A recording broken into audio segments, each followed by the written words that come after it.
ये बरसाती मौसम और ये सावन की फुहार, जी हाँ, बात हो रही है जुलाव की महाशिव कांवड़ की डाक यात्रा की। हेलो हाय नमस्ते सिमरे प्रणाम, स्वागत है आप सभी का हमारे यूट्यूब चैनल हेलो गढ़वाल में। चलिए आपसे कुछ बात करते हैं, आइए फिर शुरुआत करते हैं। अभी हम पेट्रोल पंप पे बैठे हुए हैं और एक बिल्कुल ख़ास शख्सियत आज हमारे साथ है, नाम है मोनू बादशाह। तो सर सबसे पहले तो आपका बहुत बहुत स्वागत और अभिनंदन, आपने जो है हमें इतना अप्रिशिएट किया। तो सर सबसे पहले तो हम अपना आपसे नाम जानना चाहेंगे। सर मेरा नाम मोनू बादशाह है जी। ज़रा जोर से बोलेंगे। मोनू बादशाह। मोनू बादशाह कहाँ के रहने वाले? बादशाह फ्रॉम बुलंदशहर। तो सर आप सेलमैनी का काम करते हैं जी। कितने सालों से इस लाइन में हो और क्या कुछ देखते हैं इसमें अपना करियर? जी इस लाइन में लगभग हम 13 साल से हैं। कहाँ कहाँ अपनी सेवाएं दे चुके हैं? इसमें जी हम नोएडा, दिल्ली, गाजियाबाद, आपके पंजाब तक भी सेवा दी है, उत्तराखंड तक भी गए हैं आप। उत्तराखंड में कौन सी जगह? ऋषिकेश। ऋषिकेश कौन सा जगह थे? अड्डे पे ही, रोडवेज अड्डे पे ही। अच्छा HP वाले पंप। HP वाला पंप पे। तो ये बताओ, इतने सालों के बाद आप फिर हरियाणा लौट आई? हरियाणा जी लगभग 2.5 साल हो गए जी इस पंप पे करते हुए। तो सबसे बढ़िया माहौल आपको कहाँ का लगा? शांत सा माहौल? बढ़िया माहौल लगा जी हमें नोएडा सेक्टर 71 में। तो बहुत अच्छा नेचुरल कस्टमर, बहुत प्यारा कस्टमर। कोई अगर गलती भी हो जाए तो लोग कोई नहीं अपनी गलती। तो इस लाइन की यही तो खासियत है कि यहाँ लोग गुस्से से आते हैं, है ना? नहीं, यहाँ भी कस्टमर बहुत अच्छा है, ऐसी कोई बात नहीं है। पर देखो ये हर जगह हर आदमी एक जैसा नहीं होता। पब्लिक डीलिंग है, हर तरह का आदमी आता है। ऋषिकेश में कैसा माहौल था? एक नंबर जी, वहाँ तो बिल्कुल हो शुद्ध वातावरण। तो फिर वहाँ से कैसे अपना बैग बोरा आपने पैक कर दिया था? मन नहीं लगा जी साहब मेरा वहाँ। मतलब तो वहाँ टूरिस्ट आता था या लोकल आता था, क्या कुछ था? लोकल भी आते थे, टूरिस्ट जाते थे। टूरिस्ट के साथ लोकलों का कैसा सामंजस्य था? बहुत अच्छा सम्मान है, कोई दिक्कत तो ऋषिकेश की क्या लोकेशन रही होगी, बिल्कुल प्रॉपर बता दो। रोडवेज अड्डे के जस्ट सामने HP का पंप अंदर गली में। हाँ जी। तो वहाँ सिर्फ रोडवेज की ही बसें भरी जाती थी या किसकी? सभी टोटल ही आती थी जी। अच्छा 100 रुपये दिए हैं तुमने। अच्छा तो सर ये बताओ,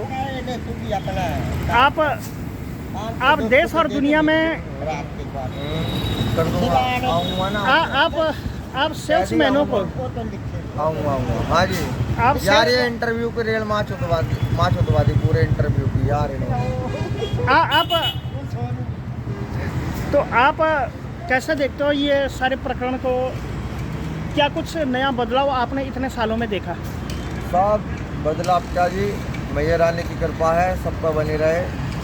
पर बदलाव लेकिन जैसा कि पहले मशीनें इतनी हाईटेक नहीं हुआ करती थी, इलेक्ट्रॉनिक बिल नहीं हुआ करते थे, हाथ के पर्चियाँ होती थी, ऑटोमेशन नहीं था, मशीनें नहीं उतनी पर्याप्त हो पाती थी, UPI पेमेंट भी नहीं हो पाती थी। तो अब तो काफ़ी डिजिटलाइजेशन देश में है, एक बयार है, कस्टमर भी सियाना है, सेल्समैन भी सियाने हैं, है ना? इसमें कोई पहले ये था जी, थोड़ी छूट छाट भी आती रहती थी, अपने काम चलते रहते थे। पर अब कोई दिक्कत वाली बात ना, हमने गलती करा था। हाँ। तो चलिए जी, अभी आपसे बात करेंगे दोबारा से बाद में, इस बारे में कोई चर्चा की बात नहीं है। तो चलिए जी, अभी आया था पेट्रोल पंप पे। धन्यवाद साहब, बहुत ही बहुत धन्यवाद, आप बहुत अच्छे इंसान हो। तो चलिए जी, पेट्रोल पंप पे आए थे, इसके बाद देखते हैं कि आज के दिन में क्या कुछ प्रोग्राम होता है। तो आप ब्लॉग में भी आगे ज़रूर बने रहिएगा जी। सुबह पंप के बाद मैं बैठा हूँ अभी राजीव चौक पे, दिनों के बाद ब्लॉग आ रहे हैं। यह है राजीव चौक, जो कि गुरुग्राम के अंतर्गत है। और कुछ इस प्रकार से शिव कावड़ मेले का भी यहाँ पे आयोजन चल रहा है, कुछ लोग चल रहे हैं यहाँ पे। तो कुछ प्रकार की बातें हैं लगातार ही जो कि बनी हुई हैं। तो मैं जा रहा था टोल पे और कुछ रिचार्ज करने के लिए। तो डेली अब से ब्लॉग आएंगे, तो देखते हैं कि कहाँ तक सफलता मिलती है। काफ़ी विहंगम राजीव चौक का इलाका, जहाँ पे कि कुछ सरकारी कुछ प्राइवेट गाड़ियाँ भी आती रहती हैं, जाती रहती हैं। और ये देखिए जी गुरुगमन की बस जो कि गुरुग्राम की है। तो कुछ इस प्रकार से गाड़ियों का यहाँ पे सिलसिला लगातार ही आता रहता है। और कुछ इस प्रकार से राजीव चौक के काफ़ी खूबसूरत इलाके हैं। मिलता हूँ आपको थोड़ी देर के बाद। गुरुग्राम के राजीव चौक में भी गाड़ी के इंतजार में बैठा हूँ और मिलेंगे थोड़ी देर के बाद खिड़की धौला टोल पे कराने के साथ रहेगा हमारी वीडियो के पास। आए थे टोल पे, हमने करा दिया है बिल्कुल सामने से, और वहाँ पे होता है टोल रिचार्ज। और ये है टोल की जगह और हम टोल पे आए हुए। तो टोल रिचार्ज कराने के बाद अब शायद मुझे मिलेगी गाड़ी, दिल्ली वाली गाड़ी।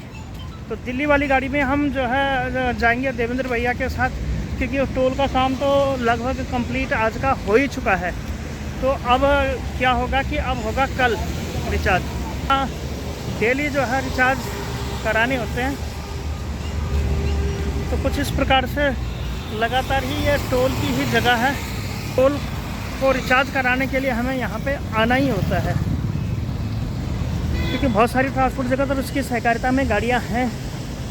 तो गाड़ियों का रिचार्ज तो बहुत ही ज़्यादा ज़रूरी भी है। कुछ भी लगी हुई थी। तो अब देखना है बड़ा दिलचस्प होगा कितनी देर में जो है वो देविंदर आता है। और देविंदर जैसे आता है तो फिर देविंदर भैया के साथ निकल जाएंगे अपने आगे के सफ़र में। तो इस प्रकार से काम अगर जल्दी हो जाए या फिर गाड़ियाँ अगर कम हो तो उसका तो मज़ा और उसका तो कुछ जायका ही अलग है। तो कुछ इस प्रकार से होता है यहाँ पे काम। तो देखता हूँ कितनी ही देर में दिल्ली वाली गाड़ी आती है, क्योंकि यहाँ गाड़ियाँ देखनी भी पड़ती है। क्योंकि ये खिड़की धौला का टोल है जो कि 26 लेन पे आधारित है। जयपुर को गुरुग्राम से जोड़ने वाला ये टोल, यहाँ पे विविध राज्यों की गाड़ियाँ आती हैं, जैसे राजस्थान, उत्तराखंड, उत्तर प्रदेश, हिमाचल की तो नहीं देखी, दिल्ली की भी नहीं, और हरियाणा में तो ये नहीं है।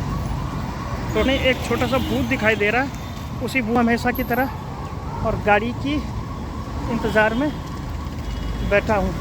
या हो सकता है कि गाड़ियाँ निकल भी चुकी होंगी। तो अब निकली या नहीं निकली ये भी अब देखता हूँ। तो चलता हूँ, पहुँचते हैं गाड़ियों के इंतज़ार में कि कितनी देर में गाड़ी आती है, और फिर मिलेंगे सीधे गुरुग्राम ड्रोन नगरी में है। और 6407 में भी CNG डलवा। और अभी आया था मैं पेट्रोल पंप वाली गली में। तो देखना बड़ा दिलचस्प होगा कि किस हिसाब से जो है यहाँ पे प्रोग्राम बने हुए हैं। बाकी भीड़ भाड़ भी काफ़ी है और काफ़ी अनोखी है। बाकी ये देखो तमाम काफ़ी भीड़ लगातार ही बनी हुई है। तो चलिए फटाफट से करवा लेते हैं पेमेंट। ये है कुछ इस प्रकार से गाड़ियों की बहुत ही भयंकर भीड़। चलो मिलते हैं थोड़ी देर के बाद।